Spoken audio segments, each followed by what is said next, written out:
of the highest rates of overweight and obesity in the Americas. Parents are usually meticulous about what goes into their children's mouths from 0 to 1 year, but then something happens after 1 year when we say to them, eat from the family pot. Right. Somehow the family pot extends to snacks, both sugary and salty, soft drinks and candies of all descriptions.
This is 10 Questions. I'm Andy Johnson. The distance from where we should be in the world in going forward on our commitments with climate change. The effects of climate change that cannot be accounted for, it's called loss and damage. And we're seeing loss and damage happening so much more in this decade and the previous decade. The principal term there was this question of the correspondent banking issues. That is why we're trying to build capacity with this country here, Trinidad and Tobago, and other countries in the region. Man is not showing any signs of stopping or even slowing down. More than half of the forest in Trinidad is already gone. All the plants and all the animals and all of the nice clean water and fresh air and everything had to be on this planet for humanity to have a chance. We have small change when it comes to countries that can take decisions, and when they speak, the world listens. The General Assembly is a very democratic forum. And Trinidad and Tobago has the same vote as Canada, in spite of the obvious difference in size.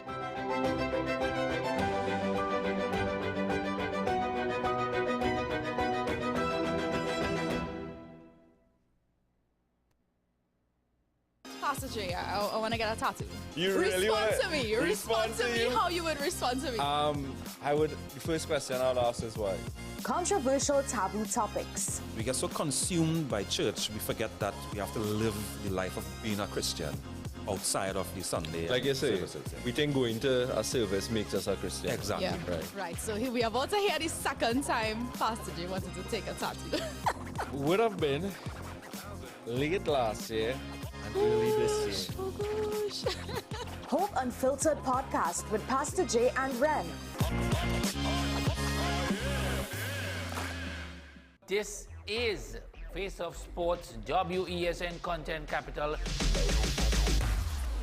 How you felt about the kiss on the lip? That's the business, I'm not to do with that. I find that was distasteful. The national senior team, whether you like it or not, that is the model for all other teams to follow. I'm assuming that the regional requirement may be a much stricter requirement. This is not about Pro League and Super League. This is a league run by the Normalization Committee that I'm responsible for. Nobody expected FIFA to fund this arrangement. If we don't get a professional attitude towards this, we are doomed for failure. You break the balance, trip the leg, control the body. They ain't gonna stand put forever. Why you want the Chiefs to lose so? Why you want the Chiefs to lose so? They already have two. Lamar don't Why? have. You're jealous because you know the Chiefs getting closer to the Patriots. Let's go to the last part. No, of the game. no. Let's go to the last part.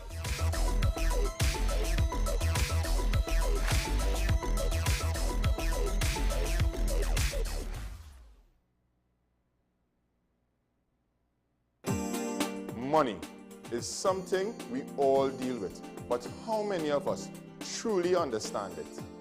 What if you could make better decisions with your money?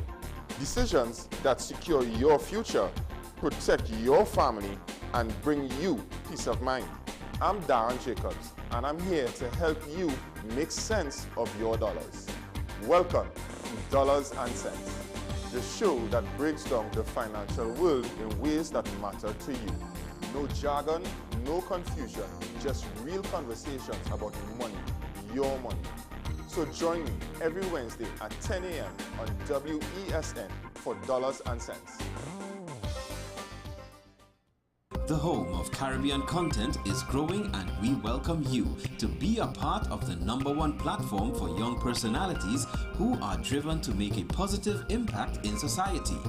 As we continue to reach every corner of Trinidad and Tobago through our daily broadcasts, our social media pages, or through our 75+ digital billboards across the nation, contact us to learn about our competitive rates via marketing at wesncc.com or call us at 628-5835. WESN Content Capital, television with a difference.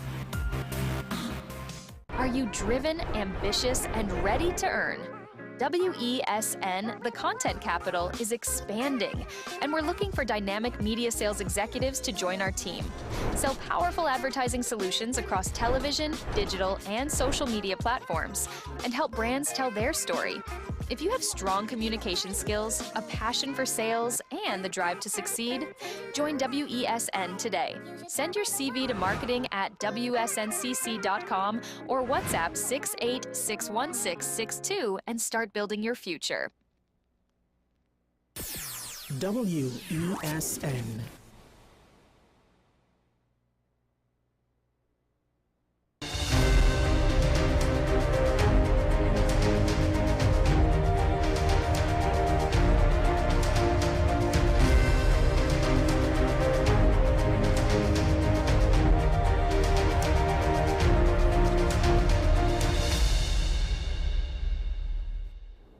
Good morning and welcome to AM Prime on WESN. I am Takia Thompson and today is Feel Good Friday.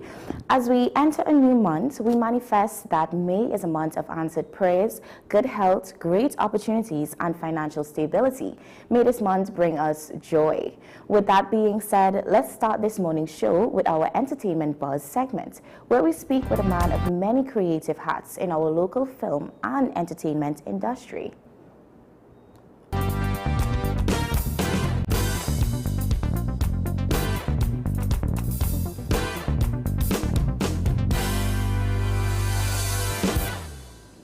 From script to screen, filmmaking in Trinidad and Tobago is much about passion as it is about perseverance. Paul Bansilal has worn multiple hats: author, writer, director, and producer, bringing local stories to life while navigating the realities of growing in this industry. Good morning, Paul. Hi, good morning. So lovely to have you here with us. So you're not just a director, you're a writer first. Can you share with us where your stories came from and some productions you've made? Oh, well, I'm also a product of Secondary School Drama Festival back in the mid-1980s. So I wrote my first script when I was probably about 14 years and produced it at the age of 15. Yeah. But I also have multiple awards for Secondary School Drama Festival. So that itself back then was an inspiration to go forward. But my source of inspiration for writing mainly comes from, the environment around. Nice. And from your productions, A Christmas Hold-Up was written and directed by you. I believe we do have the trailer for that, so we're going to show a clip of it, and then you're going to talk to us more about this production. Okay, no problem. Yeah. Sure.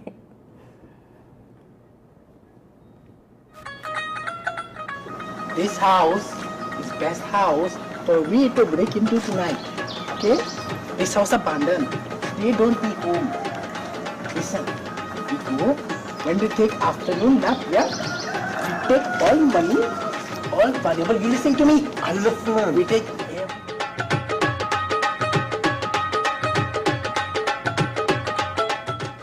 You buy something from mommy? Yeah. Look. Daniel, what is that? I can't grandma so. But what?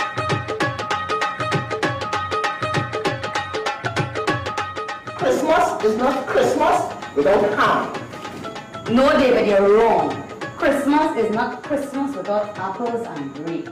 But when it comes to ham, I busting up. When it comes to anything with food, you busting up. Christmas, baby. Give me a hug, man. Hug? Hug? Hey, what's your hand, Bonnet? They have Bonnet? Pick. She breathe in. You're right. You're right. Speak to me. I'm feeling young too. When we just sit down in the morning to drink with tea, my whole chest just feels hot. That is because everything is random in the teacup.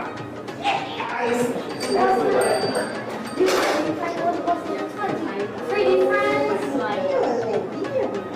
No, I ain't trying to lie. No, start to call them right now. You know them really don't refuse nothing.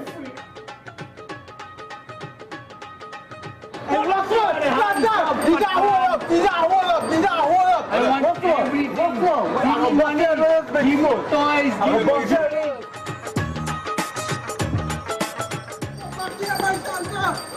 up! What's wrong?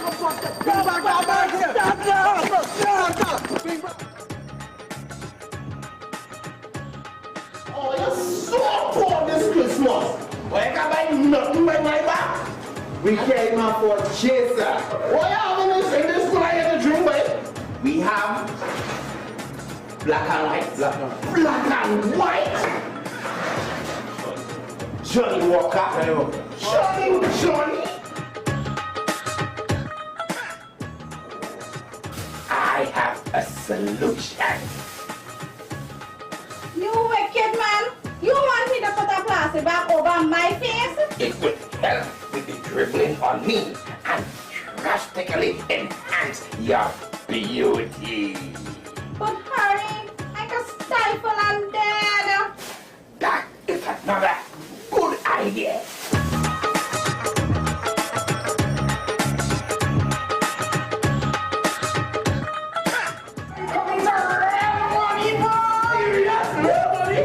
Well, I know this school is going to be real tough, but why are you man?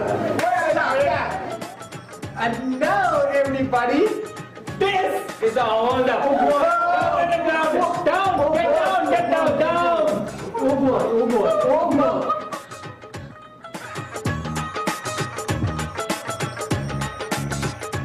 This little buddy is going to be a piece of cake. This is all absent-minded and you popped up open. Oh, these people. What's up? Them well stupid. All them have to do is walk to yourself. And let's proceed with this. That's what I'm have to do. I don't go on them. This is up. Hiding all the good scotch. You give them punching to drink. What would they around? You should put out the also. Out.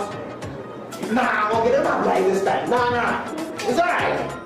I do that one here. I'm supposed to be giving you another. Hey, you! Where do you have phone? Who you feel calling in there? Give me that phone. Hey, Tao, wait, hey, one Tao, check this now. Hey, man, is that way my phone like that? Move it here. Blackberry, idiot, Blackberry! Yo, well, if you like stupid over, before one line of mouth, don't have a house number.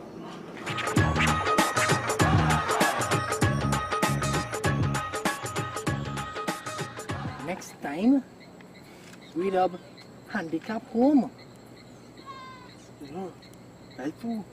The handicap people, we need one thing about putting up a fight like them there, we are sweet people, boy. Like, yes, like a well man, we want to do that.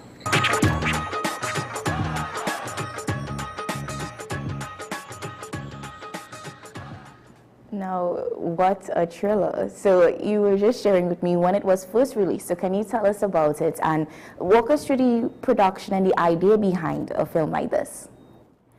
Well, we just wanted to create some comedy around Christmas time. We thought that there were not enough Christmas production. And the whole idea started off with just giving us a chance to laugh at ourselves, right. You know, what it could possibly be around Christmas time.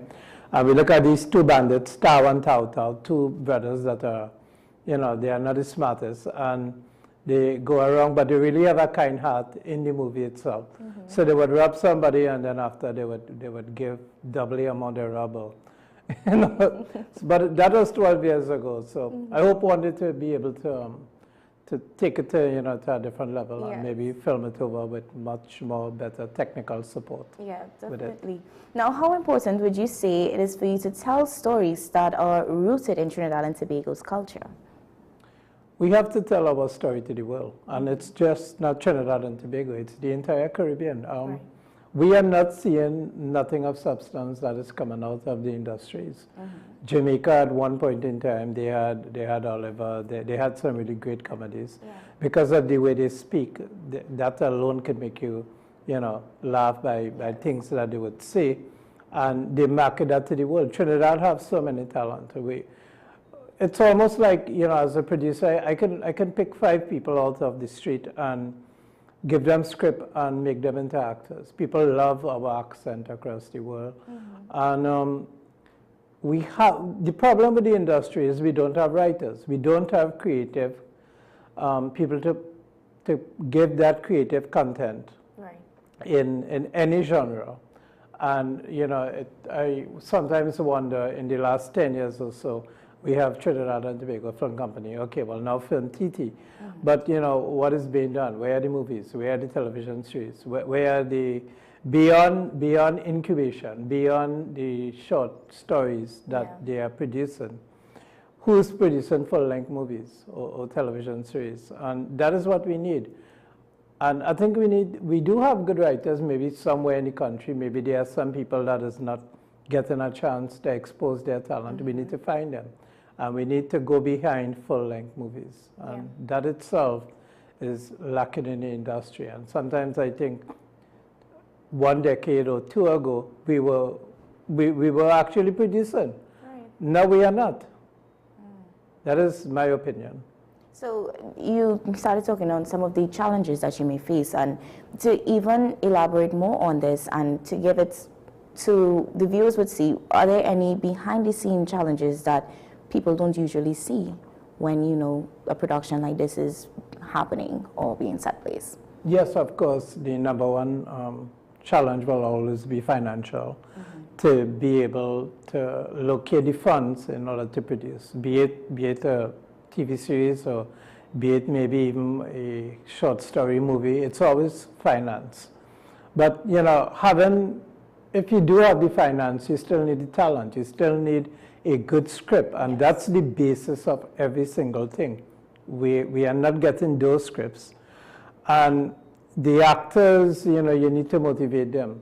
Like 1 decade ago as a producer, I could have found people who had time in their hands and said, okay, well, I can't be there. I can't commit a certain amount because I love acting or I love film. But now, with social media and the age that we are in, it's difficult to find people. And for some reason, people just don't have time anymore to do the things they like, to do the hobbies that they like.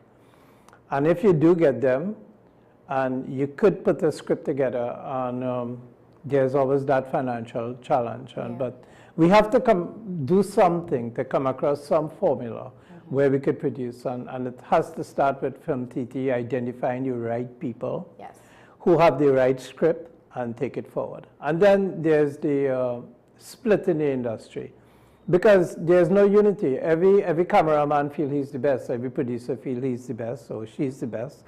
So we don't have unity of saying, let's produce a movie. Let's get 2 or 3 producers there. Let's get some cameramen there, and let's produce 1 good product every year that we can market to the world. So we don't have that unity. Everybody's trying to do their own thing. And now, would you say that there's a pressure to represent Caribbean culture in a certain way on screen? Well, Caribbean culture is very rich. It's very cosmopolitan. Oh gosh, here in Trinidad and Guyana, more than any other country in the Caribbean. And, we are so diverse. We have so many things to write about, to tell the world. Our cuisine, our music, our way of life. It's all around us. I have produced about 15 or 20 scripts that is written, 15 to 20 scripts that is awaiting production. But somehow we can never get there. Look, Christmas Soul Up, the trailer we just showed there. That itself, we could redo that. We can make it much better. We could make it much technical better. But again, funding is the problem for it. So the pressure to say that it's under pressure to tell the world, no, we are not. We are just not producing. And we have to ask ourselves, why are we not producing? Yeah. And now, off screen, you were telling me about the play. We have the pictures that we can show persons day in darkness. So if you want to talk about that a bit. Okay, sure. Yeah, while the pictures show. Oh, okay. Deal So with darkness. A Deal with Darkness, this is folklore. So I have rewritten folklore. I have given it origins. Now, normally when you hear about folklore, you would hear about the sightings of the Sukunya or the Lajables or the other characters that we have. But what I have done, I'm writing 3 books on folklore. The first one is Origins of the Lajables, and I name her Celia. So that's her on the white dress there, and that the guy there, that's the estate owner's son, Christopher. So I put romance between them. But we look at Celia as evil, the Lajables. But then when I wrote Origins, the story went back to 1819, where she was a French maid. And we actually touched the story, how she got the cow hoof, how she made the deal with darkness, with the devil. Right. After she was left to death, and after Jean-Paul, that's the same guy there, after they murdered him, she made a deal out of revenge. The cow hoof was cowfoot was a binder of the contract between she and the devil. But then, as the story unfolds, we show where she came out of the contract and where Christopher, the estate owner's son, would have found romance with her. And it's really, really, really nice. Wow. But A Deal with Darkness also touched on the story of Maria, the highway ghost. And back in 1906 or 1908, they had her story where, well, we are familiar with a snake bit her when she was leaving home at 4 in the morning to warn Arjun of her father's plot to kill him because she was romantically involved with him. But I made the story a little more interesting. Instead of a snake, I made it a sapien, which a sapien is a snake woman of East Indian descent. So I made the sapien her stepmother that really set her up and killed her. Wow. So we are making folklore really interesting. That children and younger ones could relate it. Now, if you look at Harry Potter, before it was written, you know, you look at witches and wizards as evil and owls and frogs. But Harry Potter made those things normal. It made those things marketable, and it's fiction. So if we could take our rich folklore story, and we have many characters in our folklore story, and maybe add some fiction into it, and tell our story to the world, I think we could build a lot of traction with it. So we had the Deal with Darkness for secondary school students, 4 shows, and my God, they had loved it. They really was in love with it. And now they are talking about the Lajables. So, all right, so this is a pic here. Yeah. This is one of the schools, I believe, from Central that was there. And so again, we are making it very interesting for them. And now they are talking about it. And now the story don't stop there. Deal with Darkness, folklore stories, we could go with the Sukunya, we could create the origins of the Lagahu, right? So I think this would be really great for the future. And within the next 3 years, I would love to see not just this play, but we are looking at a full-length feature film coming out of it. A 13-episode television series that we want to film somewhere in deep South Trinidad, Cedros, and you know, make it really, really thrilling. You know, a bit horror, where you know people could jump and they could look at it and say, you know what, this is our thing. This is our folklore that we are looking at. But A Deal with Darkness was a musical that was at Bmobile 2 weekends ago, and a lot of people, they thought that Anna Marina Mohan, who was playing the role of Ila Chables, and Jetaram Chatan playing Maria, they thought they were lip syncing, and they were not. It was actual singing. It was actual real songs, and a lot of people said they thought they were looking at a Broadway musical. Wow. So the response was that good for it. It returns on stage on October 22nd to 25th, and we are doing a Halloween edition of it. Oh, now with this Halloween edition, is it just open to schooling, or the entire public is open to come in and see? We are having a total of 7 shows. So on Okay. Thursday and Friday, we're going to have 4 secondary school shows for the children. Of course, those tickets are discounted at $60 each. Right. And from Friday evening to Sunday, that's the 3 adult shows that will be open to the public. That's nice. It's lovely to hear. And we can't wait for it, especially getting closer to the time. We'd love to have you come back on and just to, remind the public that, this is happening and we can come out and support. Now, how would you say it's important to see that local support in this industry, and what changes would you like to see in it in the next few years? Well, of course, financial will be the #1 support. Yeah. And I think the government had tried many formulas in the past with Trinidad and Tobago Film Company. Right. And they did give out grants. I don't know if they give it to the right people, but they have tried. And we can't fault the government and say, well, they are not trying to help, but they are not also getting returns for that. Because if they are putting out millions of dollars behind to support film, to support television series, but nothing is being produced, right? So we have had that in the past. I remember when Trinidad and Tobago Film Company were giving out money for script. They were giving out $100,000 for script development, and there were people lined up to take that money. But after that, they asked, well, where's the production money? They weren't using that money to do production. Yeah. So for some reason, we have to come up with the right formula. We cannot blame the government or fault the government and say they are not putting enough into this. Yeah. Because if it is, the root problem is that we are not getting proper content creators, and we have a lack of script, and the script is weak in the industry. We need to find those people that could write scripts, that could produce with little funding. Now, the whole thing about it is that we don't need $3 or $10 million to make a series. If we can do it effectively, and if the producer knows what he's doing, I think it can be done. But the formula is to come up with the right formula between funding, between giving the money to the right people who could get the job done. That is where the challenge of the industry is. Yeah, definitely. And now you have 2 books that you brought in studio here with us. We just want to touch on it and, talk us through what inspired you to write these books, and what was that journey like, being able to have that script in front of you and then seeing actually being published, to have the books now in different bookstores for prisons to get. Can you just tell us about it? Thank you. So Life of the Ramsings, which was really a window to the past, that television series started off on stage.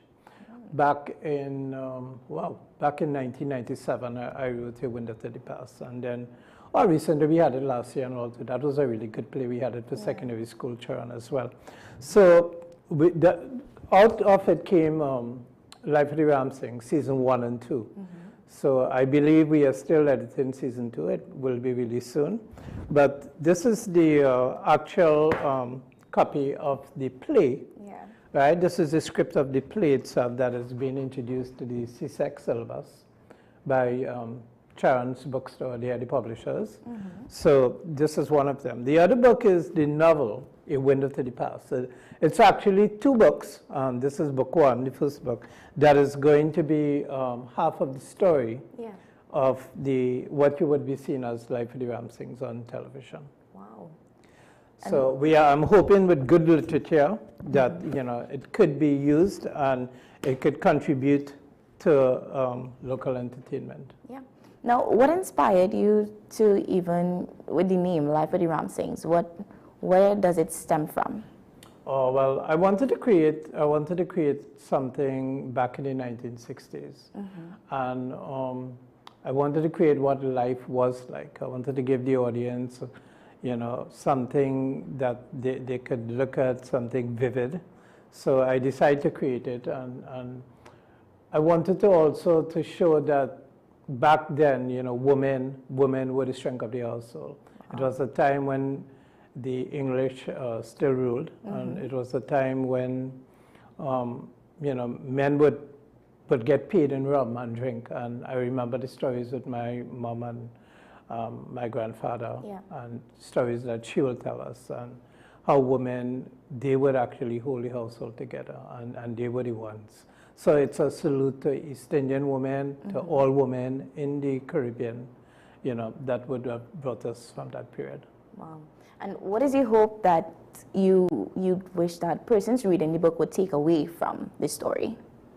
Well, the story also focused on education, because as one teacher put it last year, is that the story states one thing clearly: education is power. Right. And Life of the Ram Singh is about Rajesh Ram Singh, a doctor of his time when he was young and poor, and he was basically he was surrounded by everyone in the village was more or less illiterate, but he would so academically, and his mother sacrificed for him to become a doctor, and her dream, and you know, for him to realize his dream as well. So I wanted to write something that was educational, and for children even today to know that, you know, education is power. Yeah. Now that is definitely a powerful message to have in a book, and to know that you can tie in the history and, you know, even how life would have been back then to now, and still have it in a way that is relatable to readers. I think that's really important, and I really commend you for it. Thank you. Paul, what's next for you? Any upcoming projects that we should look out for? And I know you mentioned the October one, so you can mention it again, but any other upcoming projects that we can look out for? Yes, I have quite a few scripts that I'm looking to produce. Right now, we are currently in production of A Passage to Atlantis. This movie is based on the lost city of Atlantis, and it's from a Caribbean entrance.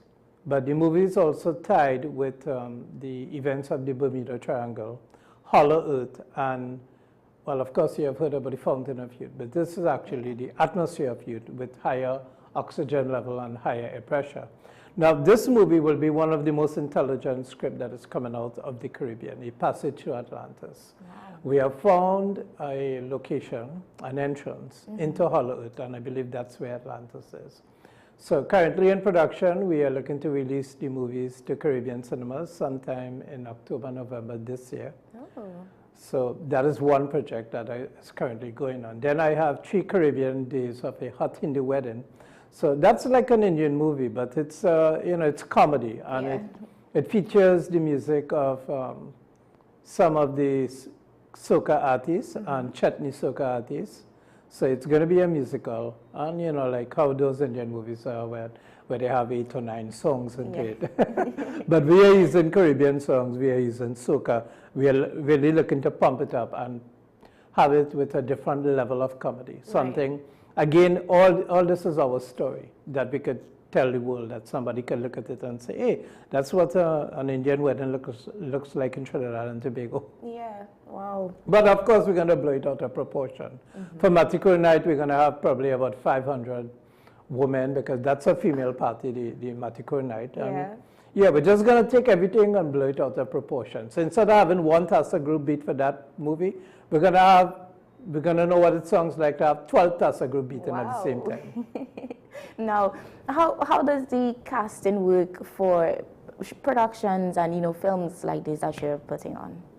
Well, we have workshops. Of course, people who are interested, they could join our workshop, and from there we could always choose who we want. And of course, when casting, appearance matters. You know, it could be how talented if the appearance or the character don't match.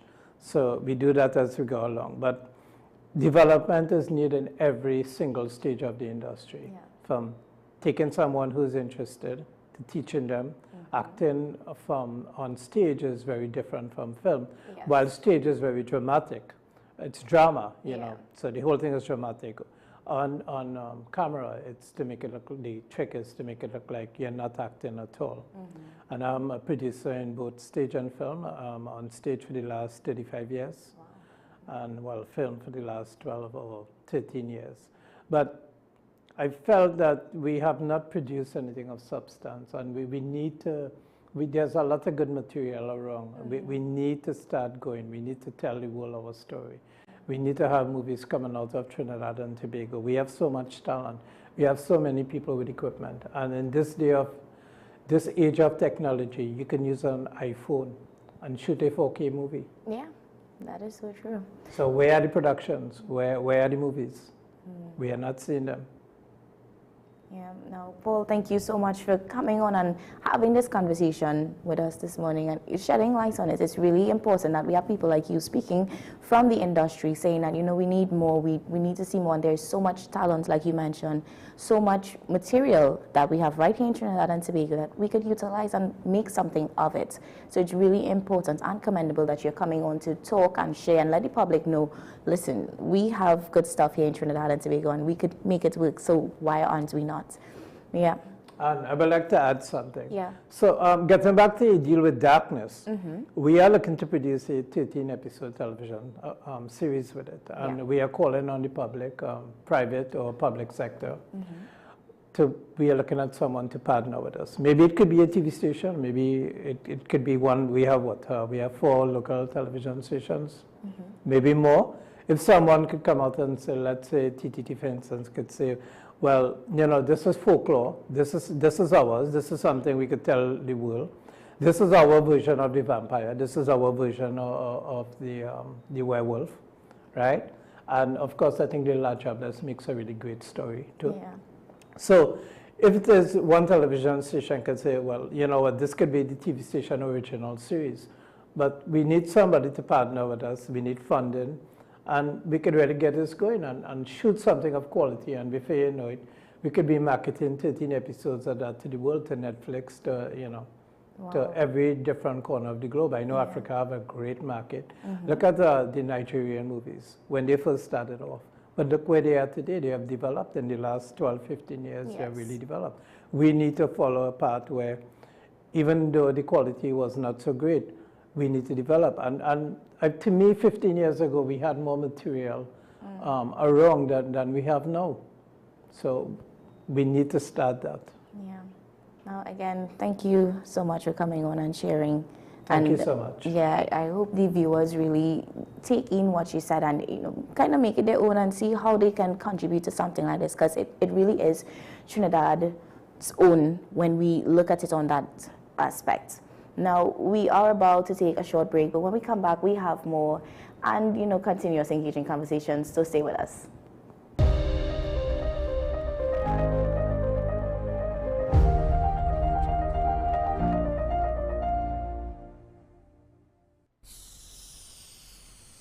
If these walls could talk, they'd cry uncle. They didn't plan to become offices or yoga studios. But they've stood by us, even when we got a little stir-crazy.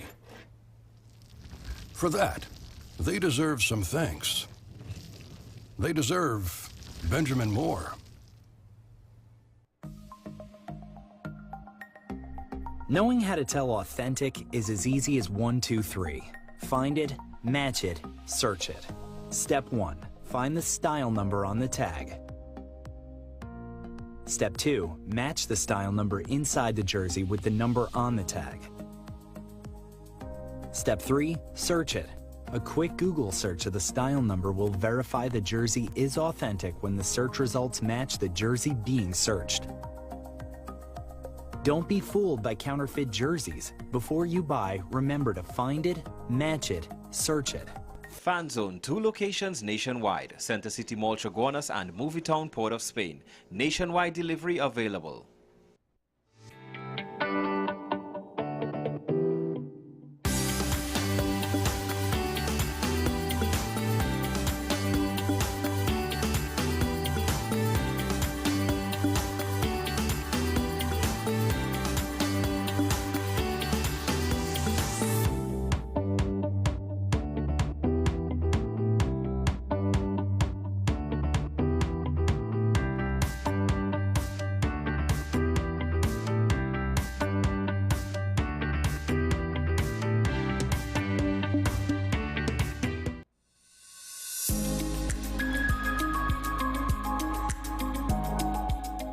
The Caribbean has some of the highest rates of overweight and obesity in the Americas. Parents are usually meticulous about what goes into their children's mouths from 0 to 1 year. But then something happens after 1 year when we say to them, eat from the family pot. Right. Somehow the family pot extends to snacks, both sugary and salty, soft drinks and candies of all descriptions.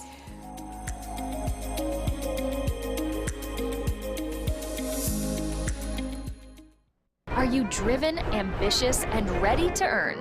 WESN, the content capital, is expanding, and we're looking for dynamic media sales executives to join our team.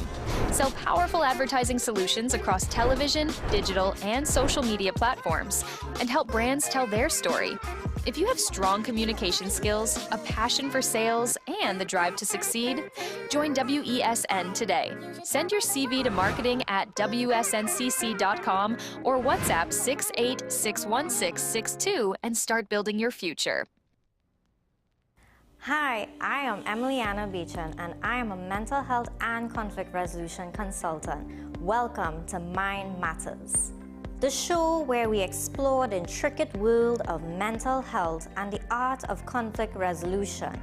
Join us as we hear from mental health professionals, conflict resolution experts, and everyday people who have transformed their lives through understanding and communication. Mind Matters, WESN Content Capital. The home of Caribbean content is growing, and we welcome you to be a part of the #1 platform for young personalities who are driven to make a positive impact in society. As we continue to reach every corner of Trinidad and Tobago through our daily broadcasts, our social media pages, or through our 75+ digital billboards across the nation, contact us to learn about our competitive rates via marketing@wesncc.com or call us at 628-5835. WESN Content Capital, television with a difference. You are watching Strictly Legal on WESN Content Capital. Just give an overview of what exactly is that split arrangement. Nah, you don't need to register nothing. You don't need, we can do that another time.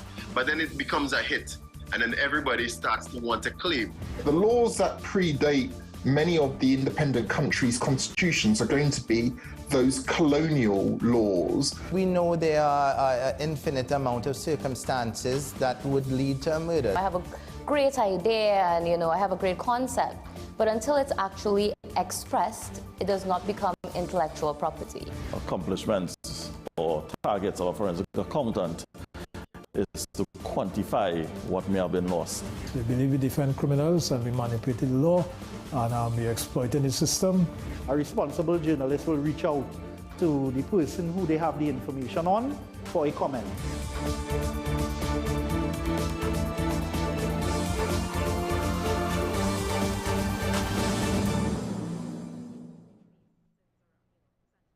This is 10 Questions. I'm Andy Johnson. The distance from where we should be in the world in going forward on our commitments with climate change.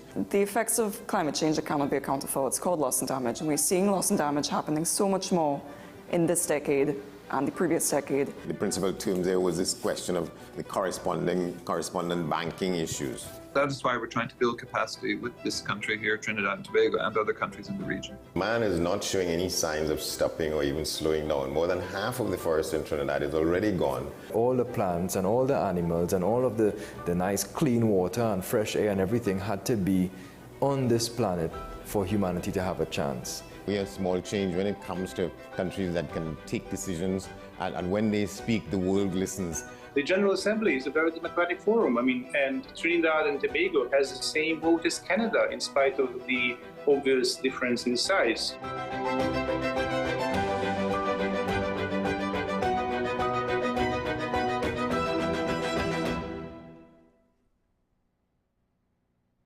This is Face of Sports, WESN Content Capital. How you felt about the kiss on the lip? That's the business. I'm nothing to do with that. I find that was distasteful. The national senior team, whether you like it or not, that is the model for all other teams to follow. I'm assuming that the regional requirement may be a much stricter requirement. This is not about Pro League and Super League. This is a league run by the Normalization Committee that I'm responsible for. Nobody expected FIFA to fund this arrangement. If we don't get a professional attitude towards this, we are doomed for failure. You break the balance, trip the leg, control the body. They ain't gonna stand put forever. Why you want the Chiefs to lose so? Why you want the Chiefs to lose so? They already have two. Lamar don't Why? have. You're jealous because you know the Chiefs getting closer to the Patriots. Let's go to the last part. No, of this game. no. Let's go to the last part.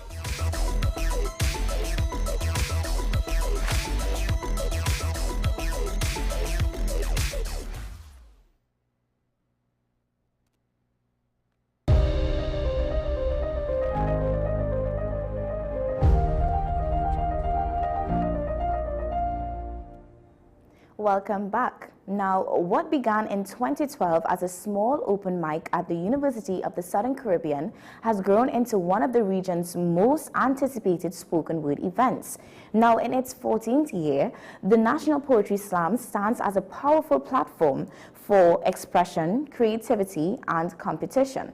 Closing off the renowned Bocas Literature Festival, set to take place this weekend. Let's discuss more about this in our Weekend Plans segment.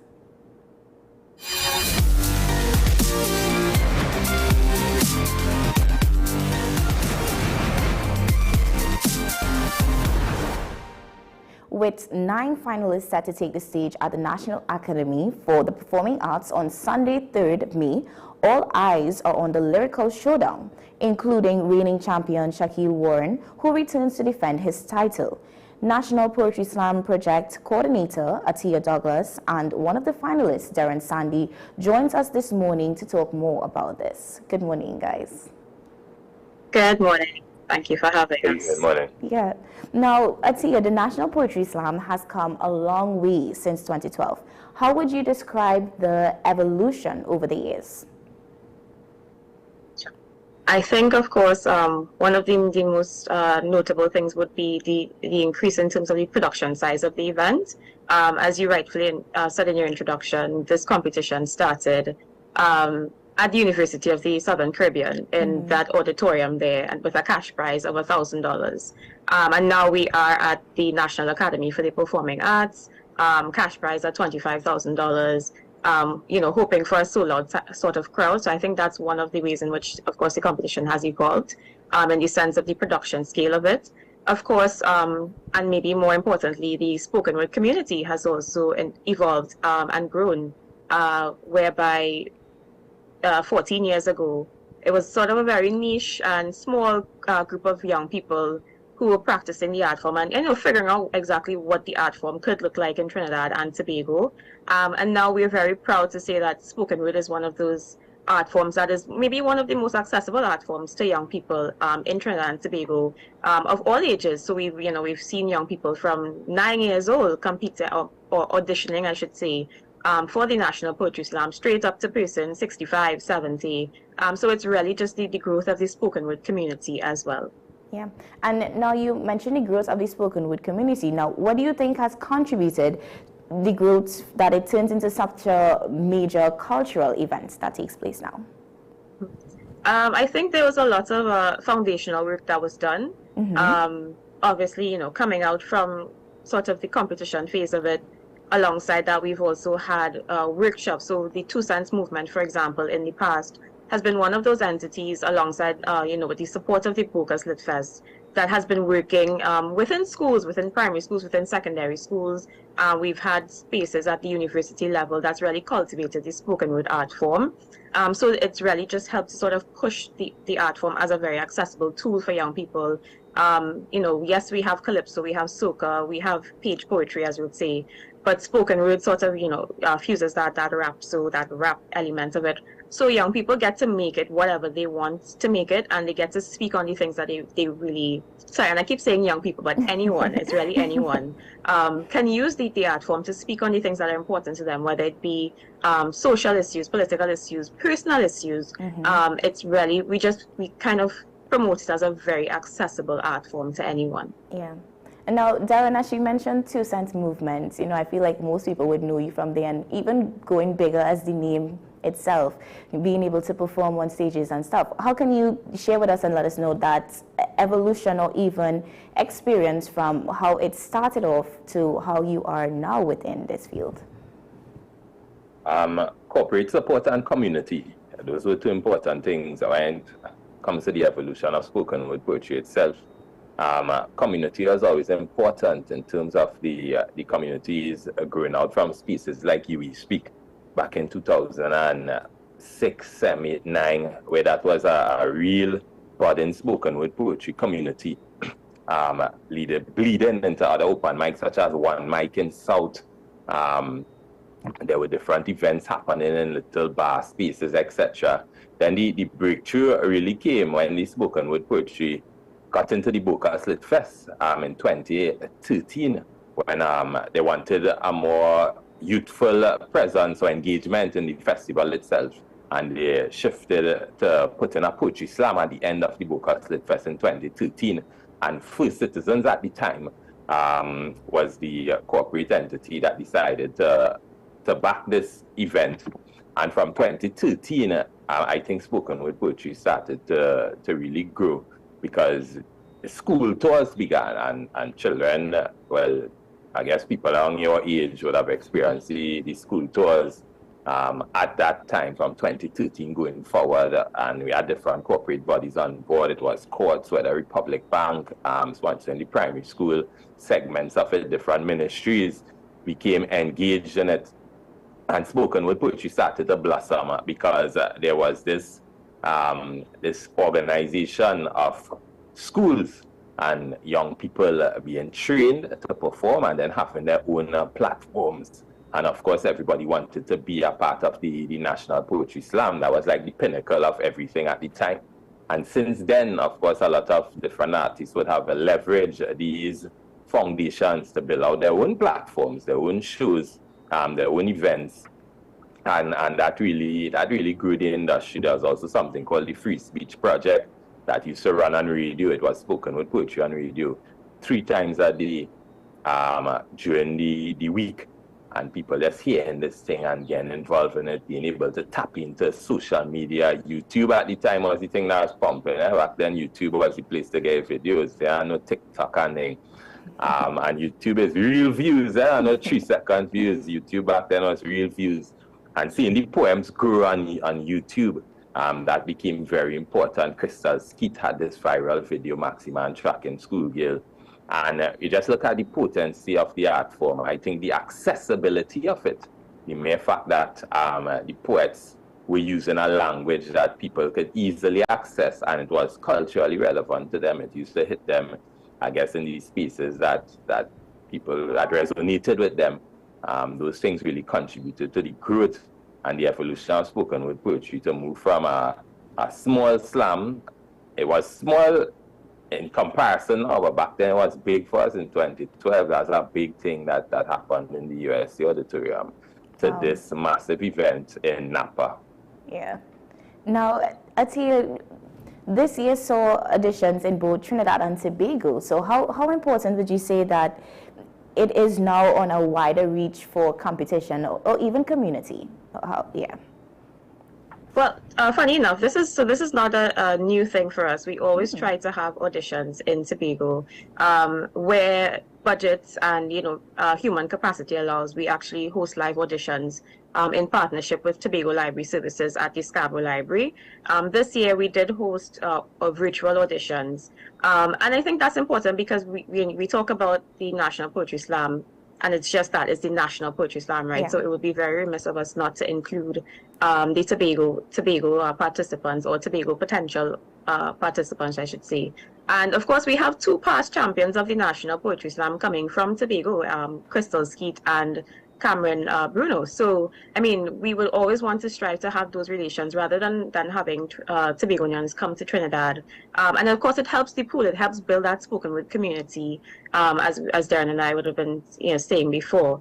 And of course, we know that Tobago, though it's one island, we do have sort of different cultures, different ways of being, even different ways of performing. So it's really nice, again, to merge those sort of the Trinidad styles of things and Tobago style of things. And and yeah, it just helps build that community. It helps exchange ideas, exchange cultures as well. Yeah. So yeah, I think we will always strive to sort of have Tobago included and make it easy for them, I should say, to be included in the National Poetry Slam. And now, how intense would you say was the selection process to get down to the final 9? This was probably the most intense year, being that we started off with a smaller pool than we usually do. Of course, in the past we've tried to have 4 auditions. This year it's just, as you mentioned, 2 auditions. Yeah. And in the past we've had 2 semi-final rounds. Of course, this year we had to condense it to 1 semi-final round. So that was already a sort of competitive space, because you're fighting for 15 spots as opposed to, let's say, 34 spots. Wow. Right? So that already made things a little bit tight for persons. And then, of course, moving into the Grand Slam, which is the final, we this year have narrowed the finalist list down, where it's usually 13 or 12 participants. It's actually 9 participants meeting, 9 finalists meeting the Grand Slam champion. So the judges had a pretty hard task. And, you know, the thing about it is, when you have spoken word developing in the way that it does, there's so many talented persons coming forward, but unfortunately everybody can't advance to the semi-final round, or everybody can't advance to the final. So I think it was pretty competitive this year. One, just because of the caliber of performers that we had, yeah. but also just because we had a reduction in the number of persons that could advance at each round. Yeah. And now, Darren, can you tell us what makes a great spoken word performance stands out on a stage like this? Well, for one, don't bust, because if you bust it, is it for you one time. But at the core of it, really and truly, is the artist just putting out their authentic truth. Everyone has different styles, and I always tell people, once they get to the finals, they have a chance to win, because you never really know what is going to resonate on the night. Some people, you get a range of different topics. Of course, sometimes you hear a lot of things about whatever is on the pot at the time in Trinidad and Tobago, whatever is stirring public interest. Poets will write about that, because you want to connect to the audience, and you also want to give your side of things, your opinion of how things go in the country, of your opinion on a particular thing that might have happened, whether it be the issue speed, whether it be some piece of crime, whether it be political. You get a nice range of topics, and you really hope to deliver on the night. Of course, there's a rubric, and you could look at the rubric and decide, all right, I have to put in my literary devices, I have to make sure my continuity there, I have to make sure my storyline making sense, I use my language effectively. But at the end of the day, a lot of times those things don't matter in terms of when you reach on the stage and you really connect, and whoever poem connects the best on the night usually tends to win. There's not a crowd response component of the rubric as well, but as a judge sitting down among 800, 900 people, and then people roaring behind your back, you're obviously going to be affected by that. Yes. So I think the audience that could really connect with the poet, that could really connect with the audience and the night will come out victorious, as has been in years past, and you hope to do that with your poetry as a performer. Yeah. Now, Darren, how would you say spoken word is different from traditional poetry in terms of delivery and impact? Now, you started touching on it, but just to expand a bit more. Spoken word poetry is meant to be performed, right? You're meant to really come on stage and deliver it, whereas if you're creating a poem for a publication, you know it's going to be in the book, in the hands of somebody for days, weeks, years, whereas a spoken word poem, bam, you just have 3 minutes, 4 minutes in this case on stage to connect with the audience, and then they are going to listen to 8 other people besides you. So you as the spoken word poet now, particularly in slam, you're thinking about, all right, what can I do to make my performance memorable? What can I do to make my performance stand out? If I'm speaking on a topic that everyone might be talking about, how am I going to make mine different? So spoken word poetry that's being performed is all about keeping that in mind. This poem is a live entity that is going to exist for a short period of time. So of course, you will want to manage your language, you'd want to manage your performance and see what you could do to really make it stand out, whereby you still want to use sound literary techniques page poetry, quote unquote, techniques, because to me there isn't any real difference besides the fact that I'm going to perform this particular one. But it is still a type of poetry. Poetry is at the core of it. The name of the art form is spoken word poetry. So poetry is at the core of it, and poetry is all about using language in a unique way that you will bring forward things and bring the audience to ideas that they may not have really thought about something in a certain way. Just something as using a simile. Like you might think of a man as a tree, but when you hear a man is a tree, you know that he might be tall, he might be flowing, he might be blowing in the breeze, he might be easy to chop down according to how you use the simile. Yeah. And that's what really makes poetry exciting and the language exciting. Wow. Now, even with you just sharing like that, I'm getting excited. Atia, can you tell us what the audience can expect from the Grand Slam on May 3rd? Yeah, sure. So as you rightfully said, Darren has us all excited. So we're expecting electrifying performances. We're expecting performances that speak to relevant topics happening right now. As you know, whether it is things happening in society, because we know there's a lot to speak on in that aspect, or whether it's things that the poets hold true to their heart, or close to their heart, I should say. So we're expecting really electrifying performances from the 10 finalists. But before that, I want to say that we're really working hard to create a nice experience for the audience, because of course the spotlight is typically on the finalists. Yes. But the doors open at 6 p.m. The show starts at 6:30, but we're really encouraging patrons and potential patrons to come down to to Napa. At 5 o'clock, the lobby is open and very active. At 5 o'clock, we're going to be having a nice pop-up vendors market. We're going to be having a live DJ. We're going to have a 360 booth. So it's going to be buzzing with activity, and we're going to have some giveaways, most importantly. So it's going to be buzzing with activity even before the show starts. But really and truly, it's going to be an amazing night of spoken word poetry. This year we are moving forward, of course, without a title sponsor, as we've done in the past, as we've had in the past. But we've been fortunate to have some corporate entities still come on and support. So we want to say thank you to Associated Brands Limited, Great Foods Limited, Agostini Limited, and Extra Foods. Yeah. So they are sponsoring the cash prizes for the poets this year. So the spoken word art form lives on, and as Darren would have rightfully said, we can't do it, unfortunately, without that corporate sponsorship or support. Yeah. So we're really expecting a night of amazing performances. $25,000 is on the line for the first prize.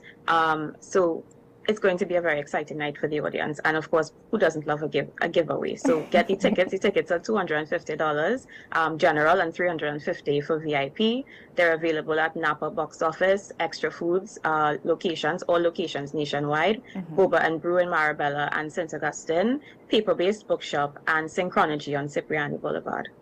Yeah, thank you so much, Atia, for sharing that with us. And like you mentioned, it's open from 5. So, really try and get down there early for the ones that are going. And I feel like everyone should want to be a part of this.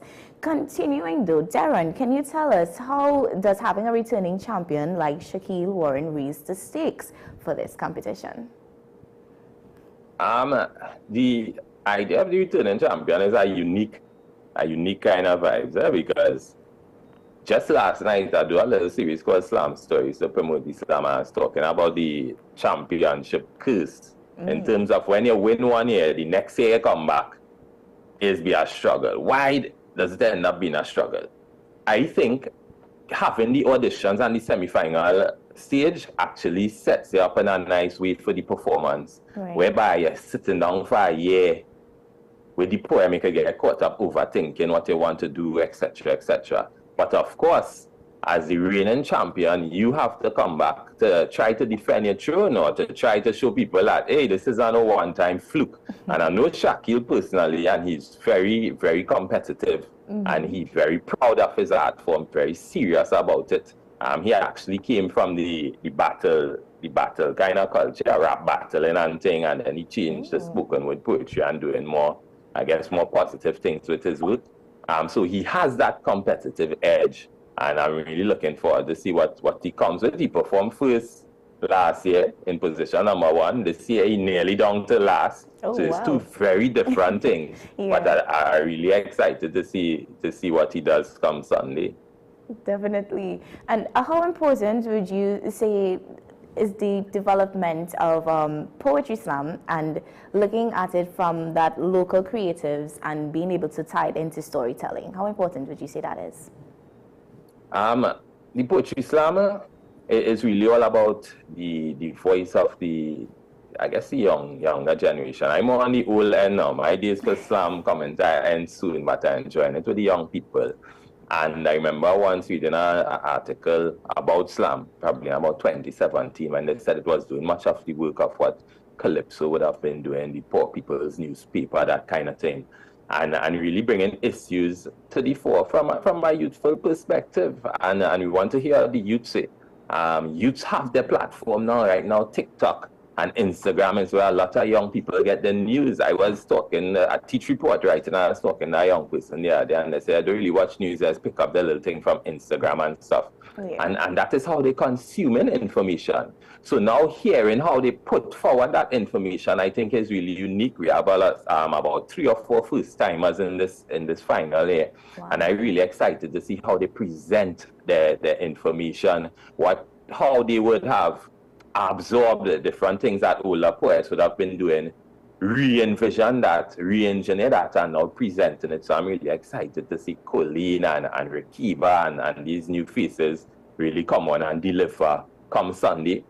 So I think we have a real nice mix. But yeah, when it comes to storytelling, spoken word poetry continues that rich Caribbean tradition of orality. And really expressing ourselves in that way, from the Louise Bennett to the Paul Keynes Douglas, and now on the slam stage, young people taking that and doing their own thing with it. I think it's an exciting thing to see, the evolution of the oral tradition, especially through spoken word poetry. Now, can you tell us, where do you see National Poetry Slam going in the next, let's say, 5 years? Listen, that is an interesting question. Yeah. And there's a conversation I had this week, primarily because this year, for the first year, First Citizens is not on board with us, whereby they would have been the title sponsor since 2013 to 2025, doing some magnificent work and some beautiful investment into the culture. Yeah. And that is needed. That is needed because it had to run a competition and give away $25,000. And you're looking at ticket sales and picking up sponsorship from several different people rather than having a flagship sponsor. So let's just say that flagship sponsor continues to be absent for the next 2-3 years. A lot of work is going to fall on these spoken word poets to really lift up the culture. I think it's time for spoken word poets to step forward in a way that they may not have had to before. People really opening their platforms on social media to really give the art form a continual push, to continue to leverage it, to continue to build on what spoken word poetry has already done.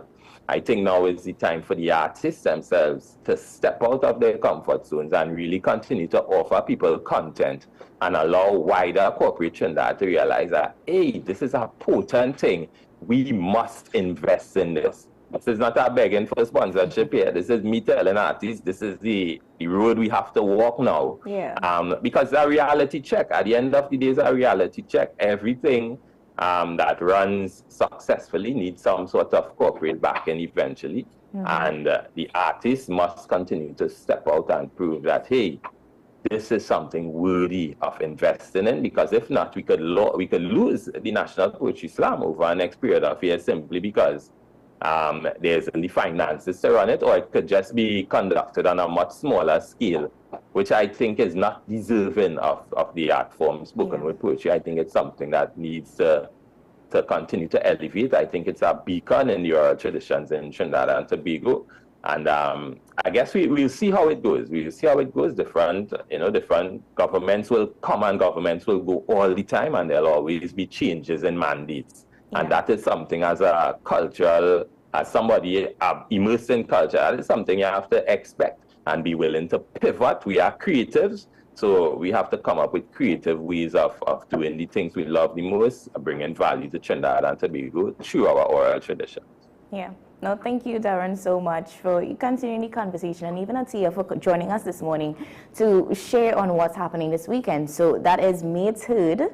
and doors are open from 5. They're having pop-up shops, and the actual show time is 6:30. So, of course, try and get your tickets. It's online and in person at the different stores that she did mention. So try and really come out and support. It's going to be something that you definitely don't want to miss out on. Now, we are about to take another short break. When we come back, we have another engaging conversation, so stay with us.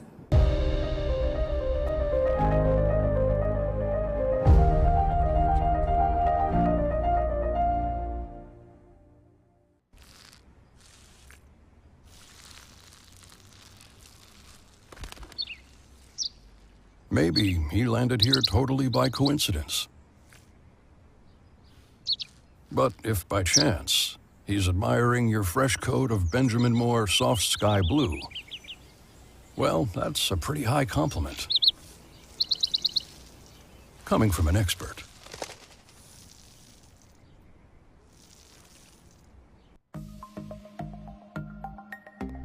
Knowing how to tell authentic is as easy as 1, 2, 3. Find it, match it, search it. Step 1. Find the style number on the tag.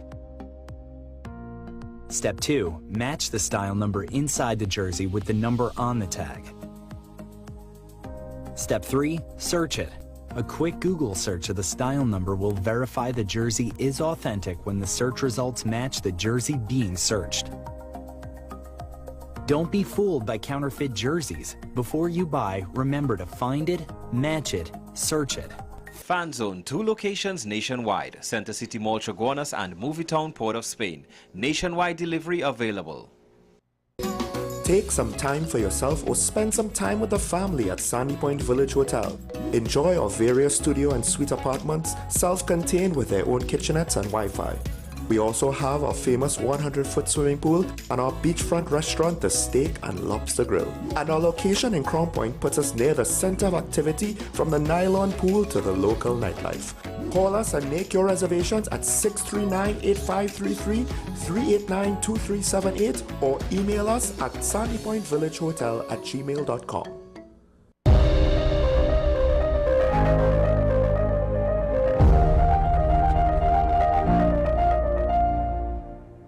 Welcome back. Moving on to our Foodie Friday segment. From social media sensation to local success, one entrepreneur is turning global trends into a sweet business opportunity right here in Trinidad and Tobago. Now, Colleen Page, owner of Chunky Bunny, is among the first to recreate the viral fruit-shaped ice creams that have taken the internet by storm, bringing a creative twist to the local dessert scene. Good morning, Colleen. Hi, nice to meet you. Nice to meet you also. Now, how did you come across the viral fruit-shaped ice cream trend? So, a lot of mindless scrolling on TikTok. I did go through postpartum depression, and because of that, I found myself waking like 2, 3 o'clock in the morning, scrolling, watching videos, just trying to pass the time because I had really bad insomnia. And I kept seeing this coming up over and over again. So that's really where I found it, was on TikTok. Wow. And now, what are some of the flavors and fruit shapes that you've recreated? So I think we've done almost everything. So I have the mango here, lemon, peach, and the coconut. I've done passion fruits. I've done pistachio. We've done hazelnut. We've done, oh my gosh, strawberry, raspberry, grape, blueberry, banana. Any fruits you could think about, we've tried it already. Wow. And I mean, just looking at what you have there currently, it looks very, very good. Like, it's giving the actual fruit itself. And I know that they're just wonderful flavors that's going to burst in your mouth when you bite into these things. Now, yeah. What other desserts does Chunky Bunny sell? So we sell the basic cupcakes, cake slices. We do cakes. We recently started to get onto the viral coffee trends. So we're doing cheesecake coffees right now at the cafes. And we actually moving into more viral desserts. So the idea of the business is to bring viral desserts that we don't see in Trinidad here. So one we're working on right now is the viral fruits, where it's like the whole fruit itself. We scoop the inside and fill it back with ice cream or sorbet. So you actually get like a whole, like a mango skin in your hand, filled with ice cream. So that's the one we're working on right now. That's the newest viral one I've seen online. Wow. Now, what is the process like recreating something that you originally saw abroad and making it your own in that Trini culture, you know, putting it together? Yeah. What is that like? So it is a long process. It is. So Chunky Bunny went viral before we were even able to establish our base recipes. So while we were viral, we were still figuring out ourselves, and that actually kind of works in our favor but against us at the same time, because I'm still new. I am not a chef. I was never properly trained in this. I did a lot of classes with a guy named Bruno online, some online classes, French pastry classes. Yeah. But to say I have hands-on training with making desserts, no. I just know to make desserts from what I know, like pies and stuff. I'm really good at that. So they actually getting this to look this way and taste the way it tastes, we just like established our base recipe. Maybe like in December, January, we established our steady recipe that we're going to use all the time, because it is something that's very funny and every single one is different. Wow. Now, would you say there were any challenges sourcing the ingredients or even getting the design right? You know, seeing that you finally have that. Can you just share with us? Yeah, it was challenging getting the ingredients definitely in Trinidad. So we've actually started to import our own ingredients because the constant supply in Trinidad is not reliable. And I realized like this is probably like one of the reasons why a lot of cafes close down. But I decided to invest in it and go full forward with this business. So we now import our fillings and all our nut spreads and stuff. We started to import those, including packaging, because one of my biggest problems was packaging, getting a steady like same packaging every time. Yeah. So we had to import all those things. Wow. Now, how has the response been from customers or even the public so far? Oh, it's been good. It was rough in the beginning because obviously we were so new. It was just myself and 3 other girls. We just started, my sister as well, figuring out this whole thing. So it was rough in the beginning. But as I said, like maybe from January, things got a lot better. And the response in the beginning was absolutely crazy. Like, people just rushed to get it, and that was nerve-wracking because it's like, hey, I'm new. I don't really know what I'm doing yet. Hold on. But I mean, we did take the time. We did everything we could have done the best way we knew how to, and now we finally established base recipes, design for everything, you know, packaging, all of that. We're finally where we want it to be, you know. Yeah. And now, did you expect it to take off the way that it has? And also, how important was social media when it comes to building a business like yours? So I already have a popular business. I own the Beauty Basement, which is a popular salon in San Fernando. And I already had like a large following on TikTok, Instagram, all of that. So I would say it is very, very important, and consistently posting is so important for your business, because the less I post, the less sales I get. I actually see it reflect on paper. So posting is extremely important. The response was, we were selling something like 100 boxes for the week when we just started. Now we add like thousands of desserts. In 2 weeks, we might sell about 1,000 desserts. You know, that's the response we have right now. It is actually really crazy. Yes, it is. And do you see yourself continuing to recreate viral trends or even creating your own unique ones? Yeah, definitely. We're working on that. I actually have a trip planned this month. My sister and my husband, Peter and Brandon, they are the ones I kind of run the business with. And we planned to take a trip to New York to do testing of all the viral stuff there to see what we want to bring to Trinidad that's not already here. So that's going to be fun. That's right after that, we have a lot of new launches coming out. Yeah. And like you mentioned, you know, you were already established, you know, have your business there, and then you decided to branch off. Now, what made you choose this concept in particular to bring to Trinidad and Tobago, or to introduce it? Yeah. for lack of better words, I was feeling to eat it. so many times. I was like, oh my God, I craving this thing so bad. Like, if you've ever, like, if you had a baby, if anybody's watching and you had a baby, you know, postpartum, it's like, it's so crazy. It's such a weird time where you get weird cravings, you can't sleep, then you're sleeping all the time. I was at my craving point where I could not stop thinking about this, and I kept posting, anybody's doing this, anybody doing this, anybody this, nobody doing that. I was like, but it's still looking so easy to make. And one night, I just like, you know what? I wake up the next morning, I call my sister, I was like, we're not going to work today. We're going to make this dessert. And we drove all over on all the bakery stores looking for all the things to do. I realized that Trinidad had nothing. So I ordered it, and then the week after, we made our first one, which is a mango. Mango was the first one we made. Yeah. Now, amongst the different fruits and stuff that you tried, do you have a favorite one, or like you mentioned, mango was the first one, but do you have a favorite one that you just love going back to and trying and, you know, eating? Oh my gosh. So recently I've been eating it a lot more than I should be because of the sugar content, obviously. You know, you obviously want to ease up on it because I'm already tasting every day.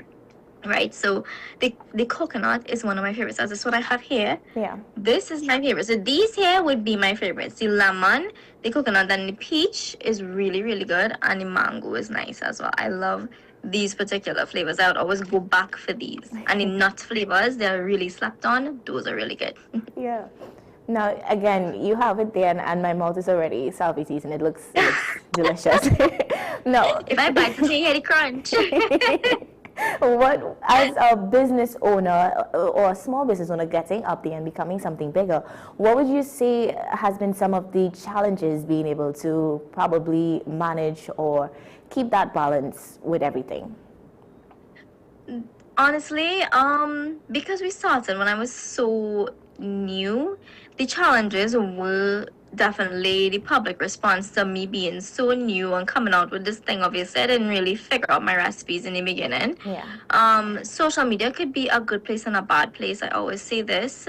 So the feedback, we got a lot of positive, but for every positive review, you know, you will see something negative because you're brand new on the market, right? Yeah. So that was one of the biggest challenges, I would say, is trying to convince the public, hey, I am brand new. I'm just a mom trying something, because I'm trying to fill this time in the night where I go through my little postpartum, you know, episodes. This is what I was filling the time with, and I just really just doing something. Yeah, give me a chance, you know. And what advice would you give to young entrepreneurs who want to turn an idea that they have into a business? Just start. You don't have to wait till you have the capital. A lot of young people, because I teach classes as well, right? I teach nail technology, so a lot of my students are like, oh, when I save the money, I'll start. Just buy 2 things and start. I started with mango only, and even in my nail technology business, I started with $5 polishes. Start with just whatever you have and post it. Post 3 times a day. Go online, however you're looking, go online and post it. Somebody is going to want something from you. Yeah. And now with Chunky Bunny, is it online only? Where can persons go to get, you know, a taste of this, or for the different things that you guys have? I have, we have 3 cafes, which is inside my salon, Beauty Basement. Then I have the cafes inside of Chuck E. Cheese. So that's our main cafes. Then we have retailers. We recently started to sell with Dim Sum King in Eastgate Mall. We're on their menu and in their marketplace, where in Dim Sum King in Bagshot Park, that's in Maraval. Happy Gourmet in Val Park, Bubble Cups in Price Plaza. They have our things as well. We recently took on a new retailer in San Fernando as well, Anon's Pharmacy. So those are the places you can find us, and all of that is on my Instagram, the Chunky Bunny TT. Thank you so much, Colleen, for sharing that and giving us the locations especially, so persons would know where we can go to get a part and to be a part of this experience, because I do believe that it is an experience when you bite into it and you hear the crunch and then you get the flavors with it. So it's truly something that, you know, it's commendable that you wanted to bring this to us, knowing that you started it because you really wanted it for yourself. But it's happy that you know, found a way to share it with everyone, and the feedback, as you can see, it's something something that's definitely inspiring to continue with what you're doing.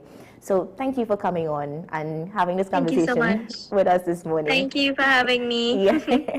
Guys, as we wrap up today's show, remember today is Friday, so do something fun. Make sure you take it easy as we go into the weekend. Remember the show that is happening on May 3rd to go out and support. And like I always say, stay informed, stay safe, stay positive. Up next, we do have Sean Michael Small at 8 with Talking Points. So stay around for that. And I'll see you again next week, Monday. Goodbye.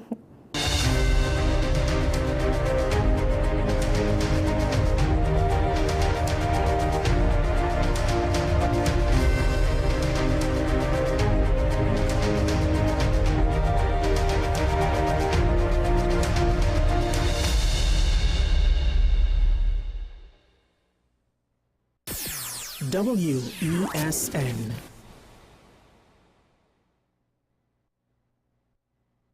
The home of Caribbean content is growing, and we welcome you to be a part of the #1 platform for young personalities who are driven to make a positive impact in society.